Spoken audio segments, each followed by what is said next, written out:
পুরুষ তুমি ছুঁতে চাইলে এমনি ভাবে ছোবে।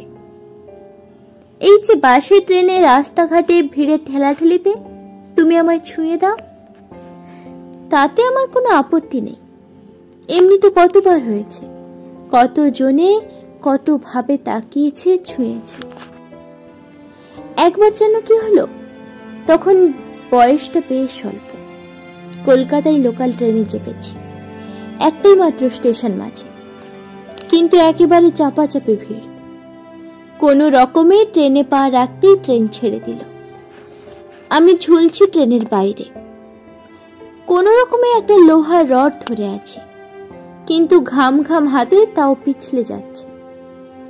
হঠাৎ একটা পুরুষালী হাত কনুইয়ের কাজটা ধরে হ্যাচকা টানে ট্রেনের ভেতরের দিকে নিয়ে এলো আমাকে। আমি বললাম, প্লিজ ছাড়বেন না, আমি পড়ে যাব তাহলে। ছাড়ছি না, ভয় নেই। ভয় ছিল না আর।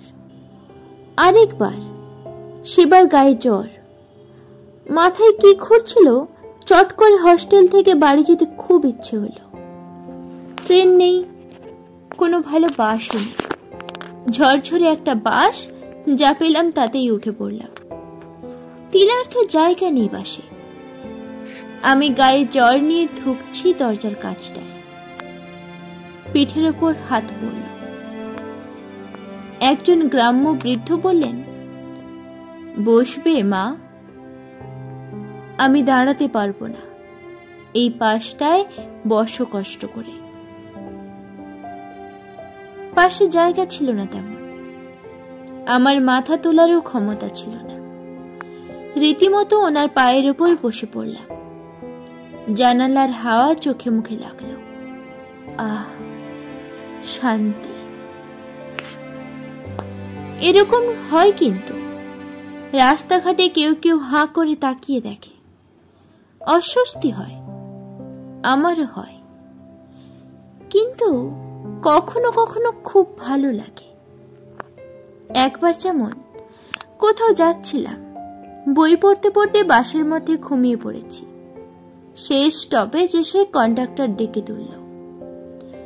চেয়ে দেখলাম একটা কন্ডগ্রাম, আর একটি ছেলে আমার দিকে অবাক চোখে তাকিয়ে আছে। আমি পাত্তা না দিয়ে বাস থেকে নেমে পড়লাম। বিকেল হয়ে এসেছিল। কন্ডাক্টর বলল এরপর বাস আবার 2 ঘন্টা পর। একা একা দাঁড়িয়ে আছি, ভাবছি কি করব। দেখি পেছনের ওই ছেলেটিও এসেছে। এখানে একটা দোকানে আমার বাইক রাখা থাকে, আমি পৌঁছে দেব? না না, কি দরকার, ভয় নেই, বাড়ি অবধি পৌঁছে দেব। পরের বাস আসতে আসতে রাত। কি মনে হলো বললাম, চলুন। ভালো করে ধরে বসুন, চাপ নেই। আমিও বসলাম। আমাকে ঠিকানা জিজ্ঞেস করে একদম বাড়ির দরজা অবধি পৌঁছে দিয়ে গেল। আবার মাকে বলেও দিয়ে গেল, বলুন কাকিমা, বাসে ওভাবে কেউ ঘুমিয়ে পড়ে?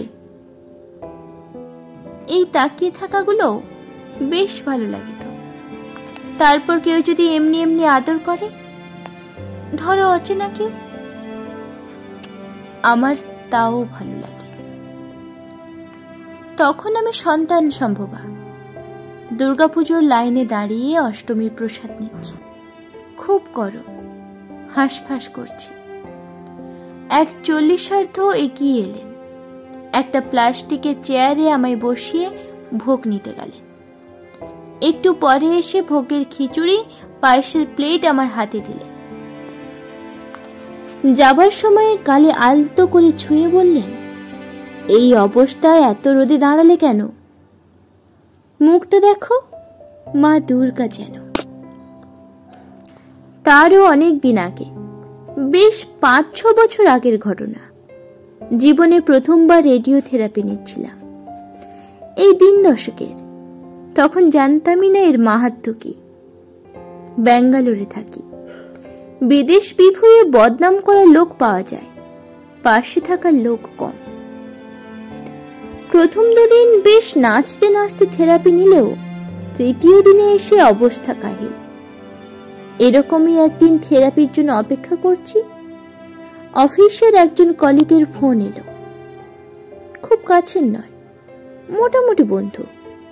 জিজ্ঞেস করলো কোথায় আছি। বললাম থেরাপি নিচ্ছি। আঁতকে উঠে বলল, রেডিও থেরাপি চলছে, বলনি একবার? হসপিটালের নাম জিজ্ঞেস করলো। সেদিন থেরাপি সেরে বাইরে এসে দেখি রিসেপশনে দাঁড়িয়ে আছে। মাথায় একটা চাটি মেরে বলল, আইডিয়া আছে কোনো, কি হচ্ছে? এবার থেকে আমি আসবো সাথে, খবরদার আসবে না একা। সেদিন চোখে জলটা আর দেখতে দিনি। ছুঁতে হলে এমনি করে ছো, এমন করে যাতে দিনের শেষ অবধি তোমার ছোঁয়াটুকু মনে রাখতে পারি, গর্ব করে আনন্দ করে বলতে পারি, তুমি একটু হলেও অনেকখানি ছুঁয়েছিলে আমাকে, এখনো ছুঁয়ে আছো। প্রত্যেকবার এমনি করে ছুঁয়ো। সত্যি বলছি, আমার ভালো লাগে, আমি কিচ্ছু মনে করি না।